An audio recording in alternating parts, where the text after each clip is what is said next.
What's up guys, I'm just going to be teaching you about Garageband, and the first thing that I want to teach you is about regions.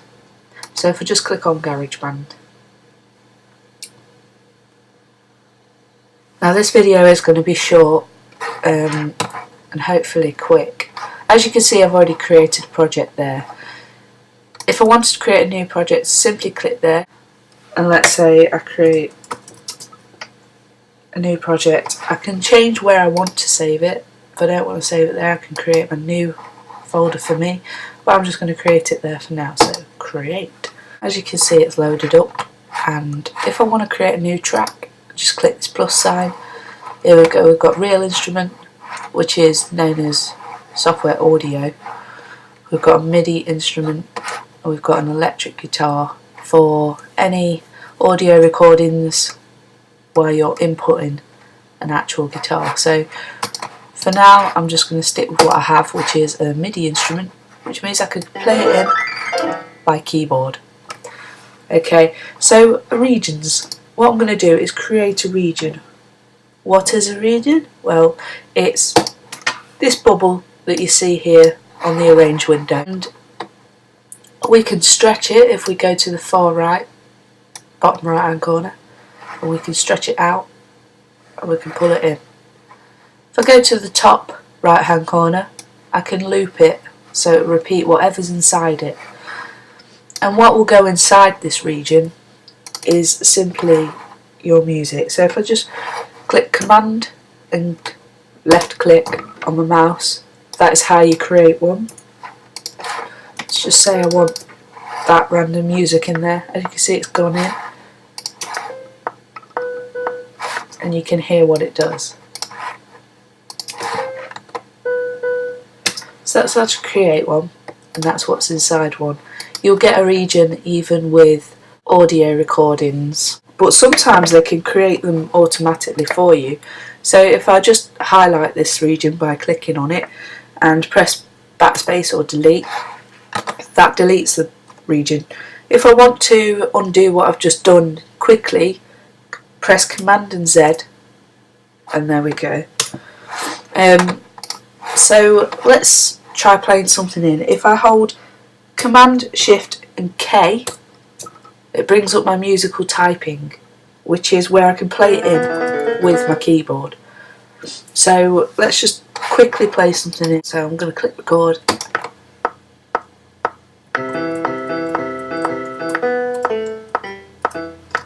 That'll do. As you can see, it's actually created a region for me automatically. That will happen every time you play it in manually.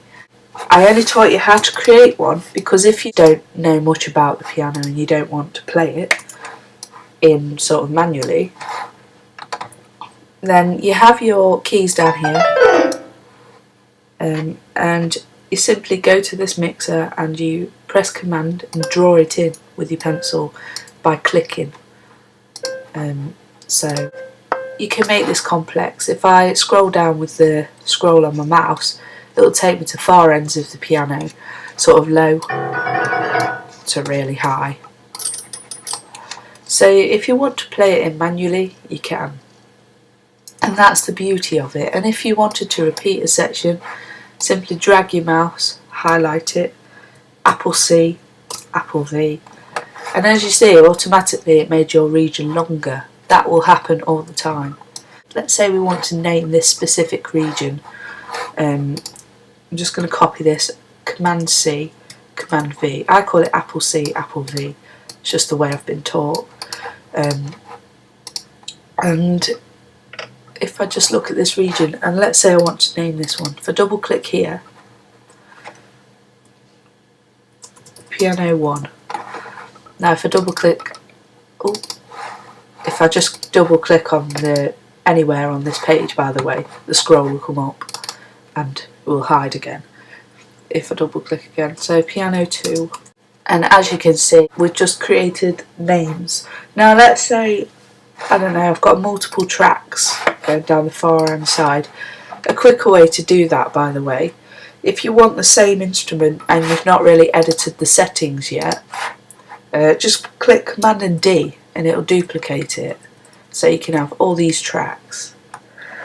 Now let's say we've got a lot of tracks and they're all called the same thing, and we need to name them. So if I just click on the G or the first letter and wait, it should do this for you and allow you to type.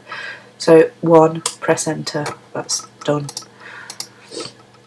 And let's create number 2. So remember guys, if you click in, it's the first letter and you just wait, because a lot of people click down here and say it doesn't work, why is it not working? 3. So this is created, as you can see, and so on, and you just create whatever it is that your track is. If you're recording drums separately, obviously kick, snare, hi-hat, etc. This is all about regions, but we'll get on to tracks and the things that they have involved within this part in another video. So that's all about regions. I hope that helped, and check out the next video. Bye.